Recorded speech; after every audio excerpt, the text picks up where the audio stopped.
parle tambo kongale, qui parle tambo. Ok, parle tambo kongale, qui parle tambo kongale, dede, on nous sait quand on va couper.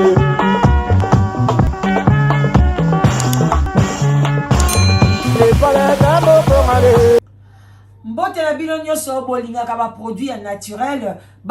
naturel eye na marché bino moko boyebi ba oyo basomba ba produit baza toujours na nzoto kolongono tozali na première lié pardon te oyo ya antidiabète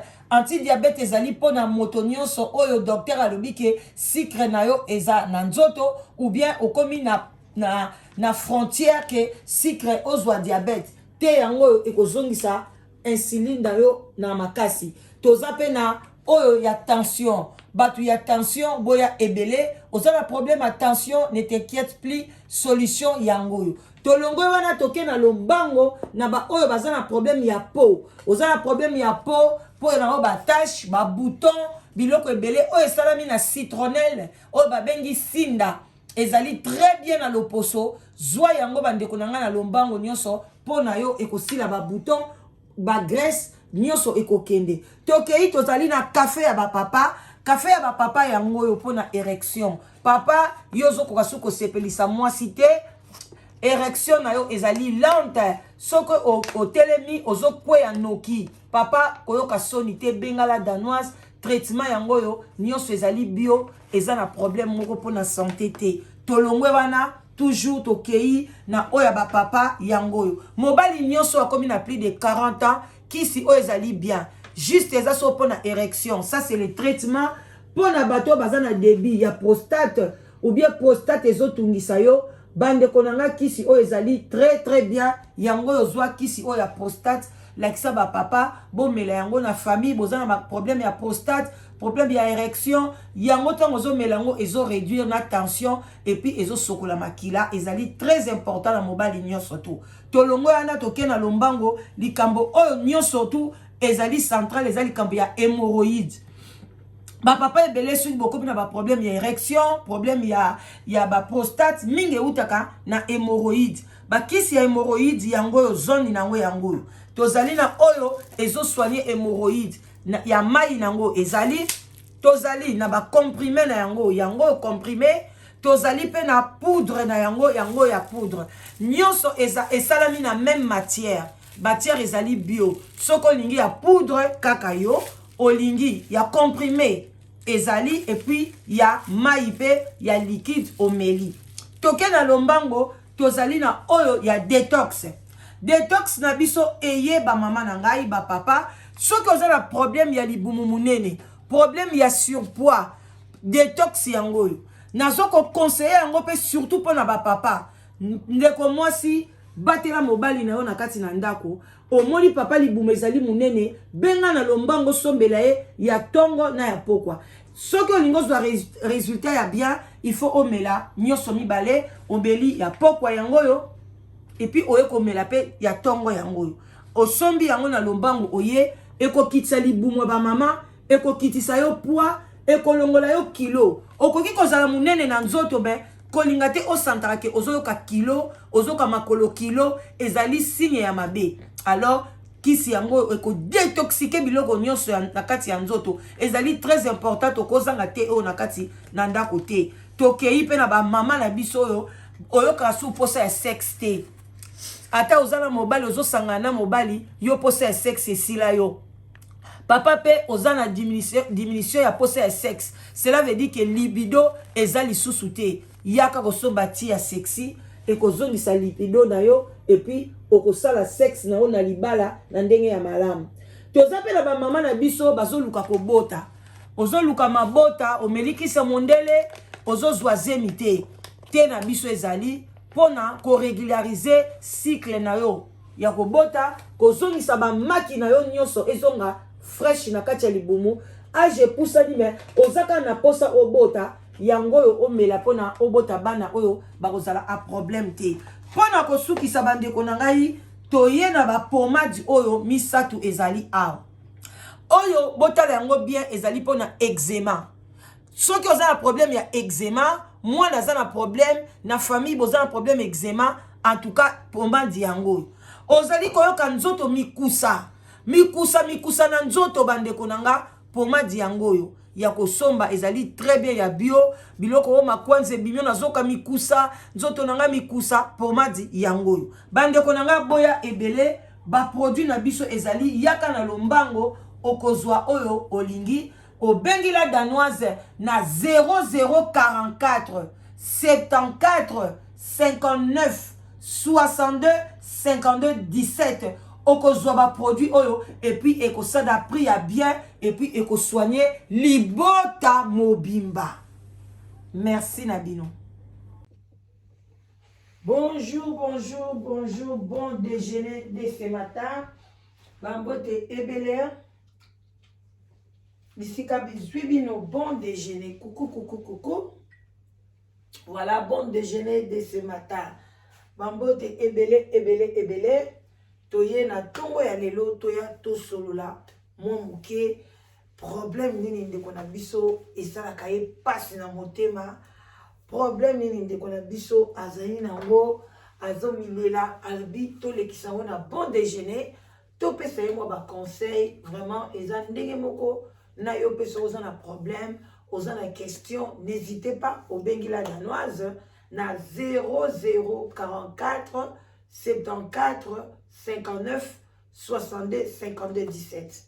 Bayengela bandeko na biso budu dia Congo na église ya PV ya Longo, boboto bondeko na bandeko na biso église ya catholique. Shalom na ba homme de Dieu ba chantre de l'Éternel na bino nyoso tu obosambela na binzambi ba shalom na kati ya mabota na bino kimia. Bon déjeuner ya kopesa bino kimia réflexion na journée ya lelo. En tout cas, bon début, il y a semaine, toute tendance confondue, bah bonjour, bah bonsoir, bah bonsoir. Ça dépend seulement heure à laquelle vous allez suivre votre maman Leki, la danoise. Na serre sous les baobas. Voilà, bande konanga ba maman batata bande ko kande to yaka na tongo na lombango tango penza mutu et to landra vraiment na sima tango parce que to kindeke misala. Alors bon service, bon travail na ba oyo nyoso bakendeke musala. Bande konanga ndeko mwasi alobi la danoise abenga ke lobi yokana olikambu nanga conseiller ngai et puis mekana nukolekisa yango betela ngona mwa lisolo to yoka pe ba commentaire ya baninga. Ndeko mwasi alobi ke la danoise na mama na biso atika kinga na âge muke âge ya ba à peu près ba 3 ans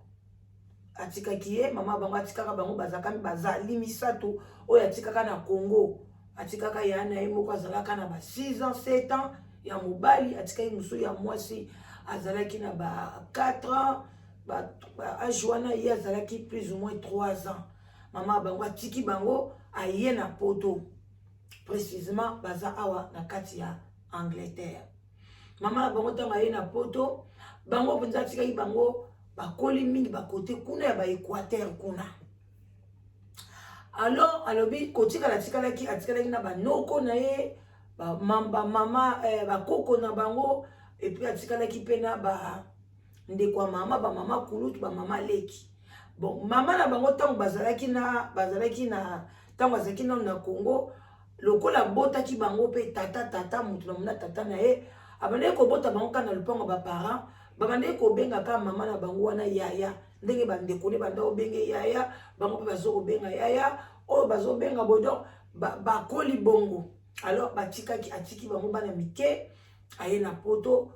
bango banka bayeba ka bande kona bango bayebisaka bango ona kenda poto mama na bino mais amour wana bazalaki nango te parce que banda bomwana mama pazaki mutu moko ka banzunzu ko bima ko tika bango kaka. Alors bazaki pena na amour makasi na koko na bango na ba mama leki na bango abi babande ko traiter bango très bien ko boko na bango donc ba alobi azalaki kutu mwana moko très têtu tanga azalaki na ba mama leki na ye amso ba webse likambo ya lingi na ye te donc ba osale pe loko te na classe kutu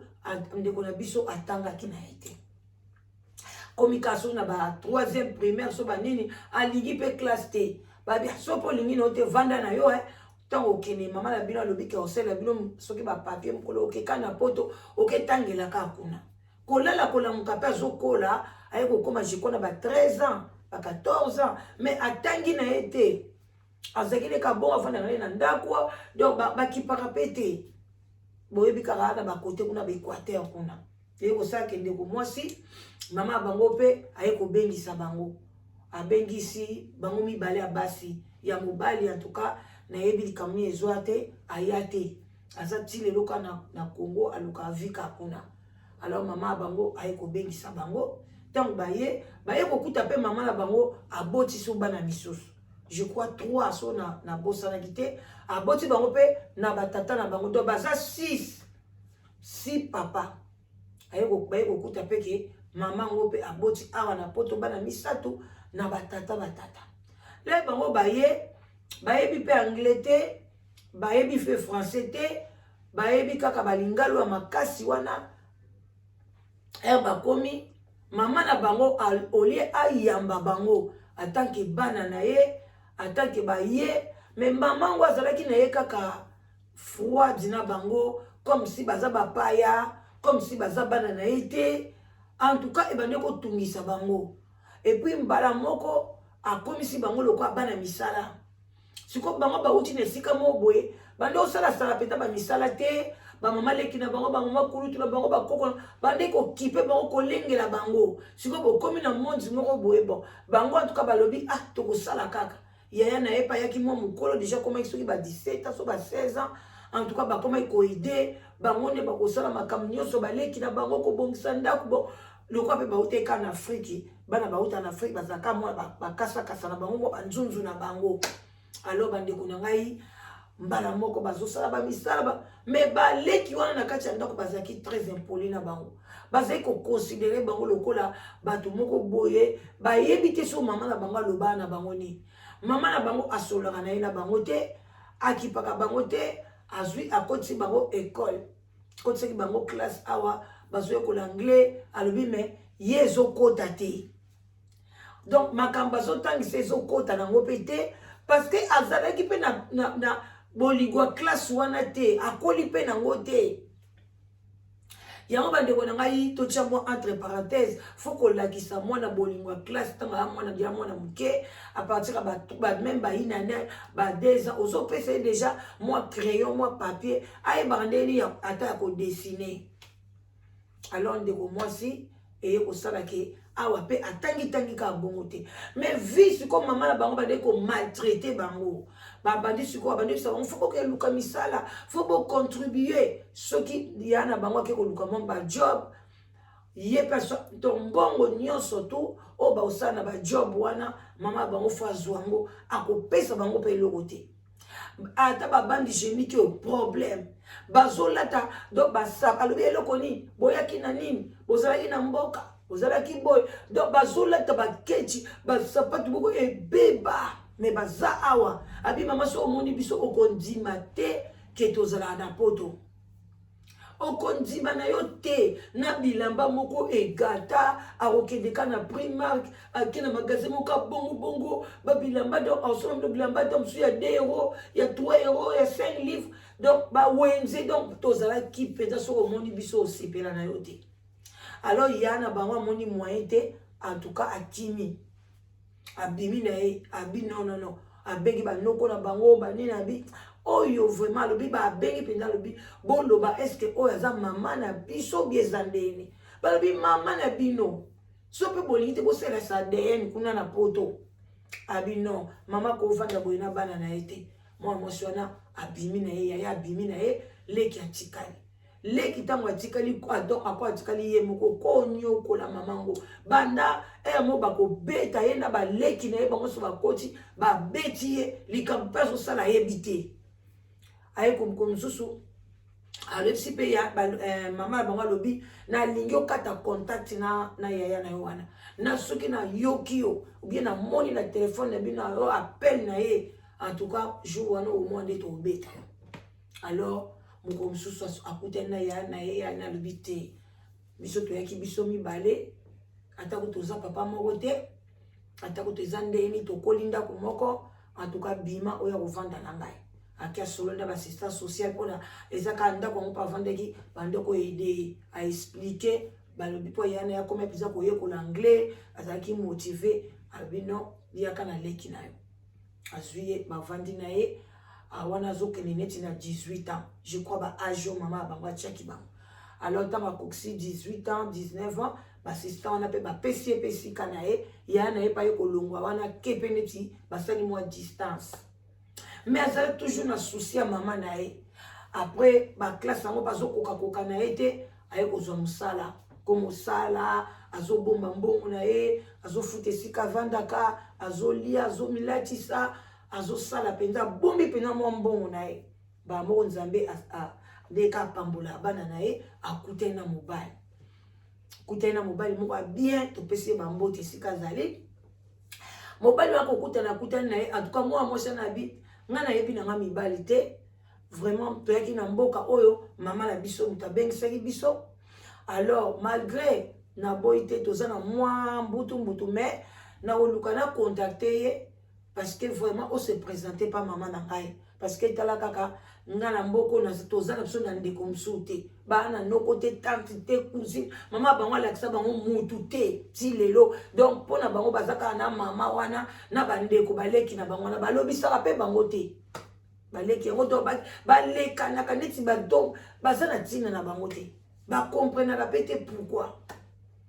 alors bandeko na ngai eye osalaki ndeko mobali ya bi problème ezate aye ko contacter maman na ye abandi ko zongisa confiance après aye pe ko bete maman ne lisolo nazaka ku maman ne lobi yo zolo ba ke bandeko mobali na yo ba ya awa parce ba ya awa ba ko se présenter ou bien ni nga za na mbongo te na opesa bango nini masangani ya bi te maman nga na za na mbongo kutu na bomba mbongo na ngai mama bango après si maman bi kutu pe na olinga ozwata ndamba mbongo na nga obombela nga yango ekozala bien azongisi confiance te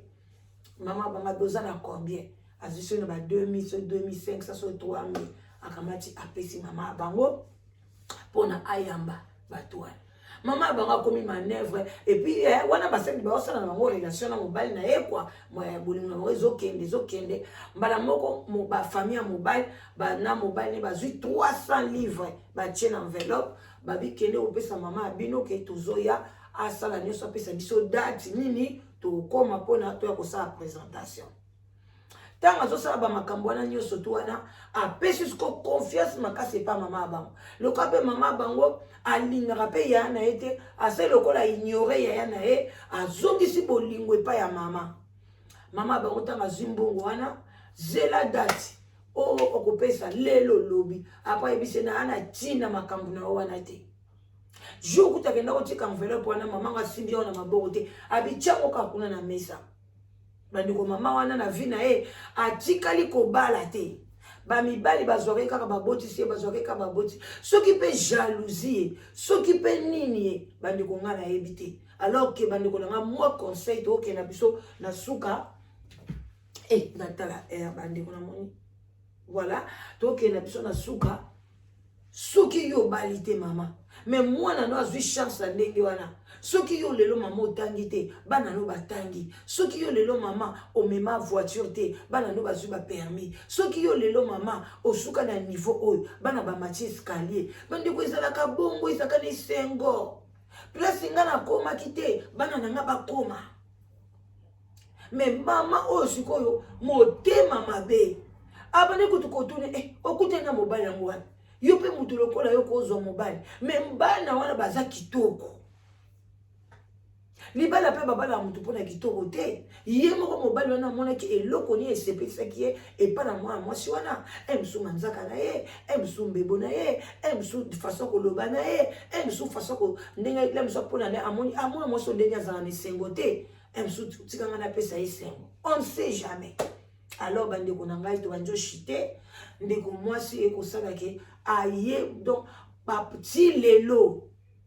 mama wana tikala ko bengisa bango te mbongo na ye aboya kopesa lobi na récupérer mbongo na nga oyo nga na futele ki bino ba ticket o nga sele ki bino ba démarche mwana mwasi na lobi alela abenga yaya na ye azolela ya na ye kutalobi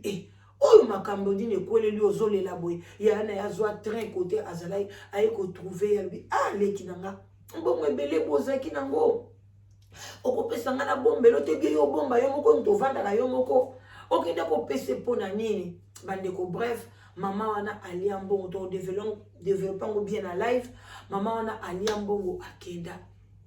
Alors ye mobali wana bon siko mama na onde nini baye na bango bayokani na bango ka bango mibale ale bazwi pe ndako na bango bavanda na tilelo babalani soute ni na commune ni na famille ni na église, mais lelo bakomi na bana 4. Alors eloko question pe aye ko poser za boyeke mobali ne sikota ngwa bazo sala mais ye pe ta sala ka taete mobali ne presque sala ka bazolia bon ye mbongo bana yango yazwa kazo la tsabana zo sala boye mais sikoyo eloko eza pasi te mais question na eza ke alobi problème na eza ke mobali ne sikoyo ake ko soma ndako na Congo tanga somi ndako na Congo atie kombo ya ye moko mobali mutali boso na sima na ye atie kombo ya bana na bana après ye aye ko tia mutu asuka siko mobali tampa ye abia atala lupango na sombi ndako azotongisa donc siko mobali na ye na kati ya ndako ezalaki bambongo penza soka afuti ndako afuti ka ndako le mso esili nyonso etikali faut moi ça débrouiller na bambongo wana ka azwaka ya bana boy mais ezokoka te bambongo mobali abia nga na osotonga ndako nazosala boy mais siko ya lobi ndenge nini ndako yango ngai otieka kombo na nga mutu asuka. Cela veut dire que ngana yi pe nazobunda na nazolamba nazocontribuer na ndenge na ngai mais ndeni yo ke somba ndaku ole otia na ngai otie yo otie ngai après otie bana na nga mais yo otie yo après otie nini bana liboso na ngai donc likambo na siko ça nini ezotungisa ndeko mwasi bon comprendre pe ke ndeko mwasi atangi vraiment te. Et puis voilà, ce que yango lobaki est-ce que lelo soki likambo ezali ya kozala na droit ya ndako wana point d'interrogation. Alors bandeko nanga me babala na te botala likambo. Et puis dernièrement mobali andi ko yebisa ye en tout cas faut ça la peine surtout olukata musala boye awuti azape na bébé so imona koli mbalo yo tamso to suki na bana wana na sens que yo pe oluka mabele na yo na Congo oye bape quand même kotonga eloko na yo alobi mama to bandi ko swana kuto en tout cas vraiment etikala mukena boma libala ngabi pourquoi bité parce que yazo tonga azo sacrifier biso azo kotonga na kisasa ko azo balanga ke ngai pe na luka na tonga ndaku na ndenge na ngai cela veut dire que mama ndaku wana nga naza na droit nango te mais na monaki ba papier achiki kombo na nga mutu ya suka. Bon, wana ye mutalobi bachaki kombo na ye bachaki te toyebi te atuli mobali alobi ko sala eloko te ozape mutasuka te parce que mwana oyo to boti sikoyo tango na kokende ko komisa na ndako to ko chaye après yo wana réponse mobali apesaki. Alors bande wana ngana tike bino problème bomeka ko conseiller ndeko mwasi est-ce que likoloka ya ndako wana aboma libala na ye acha mbala na ye na problème est-ce que asala ndeye nini parce que ti lelo pe babala ni te question bususu est-ce que akosenga mobali na ye te babala na bango na civil ata basali coutumier te parce que azana mutu basala coutumier awa ezate na Kinshasa je crois famille baza mingi na Équateur na libanda mboka donc banoko na ye pe na abenga bango ba mama leki na ye balobaki te aussi longtemps mama na yo azana yo kuna apesi biso accepter ya kozombonga libala na yo moye pe to zombonga libala pa mobali na yo ezate donc bazo vivre kaka ndenge wana. Alors bomeka nanu ko développer sujet au bande ça très capital hein? et puis voilà ngana conseiller ke kwa na lobiki ngai conseil na ngana bi mais ozana mobali ya malamu tozana basi kutu ebele babala bango mais mibali bazosomba bandako na cachette batie bakombo na bango te yo kutu mutu babali yo te batie ata kombo na ata mutu asuka ata mutu liboso ata kutu batie ki kombo na ote bandeko wana d'après nga na kotika mobali na nga te soki toza bien toza gentil toza na biso malamu kimia na kati ya ndako nakoboma libala te parce que mobali na nga sombi ndako mobwe atie kombo na ngai te parce que on ne sait jamais vie eza nango compliqué toyebi pete na biso mpe nga na kokende liboso ndako yango olingi kobomela mpe libala ofandeli yango te biso yeba akei soki famille na ye bakozwa bazwi oza na yo na poto tu peux te débrouiller autre chose. Alors bandeko na nga na suki wana c'était ça l'histoire de notre sœur. Alors bomeka koyoka ngo na bokebi nyonso tu bomeka kopesa ye conseil parce que lelo ekomeli ye ekokomela mpe yo ekokomela mpe mwana na yo. Alors biloko ya boye yango nde tobetaka sete na kati ya communauté. Alors bandeko na nga vraiment merci na bino nyonso, merci na présence na bino, merci na ba soutien, merci na nyonso o bozo sala pona musala oyo ekende liboso. Exactement. Donc botikala malamu à bon entendeur. Salut, à la prochaine vidéo. Merci beaucoup. Merci de votre soutien. Bye bye, salut, bye bye.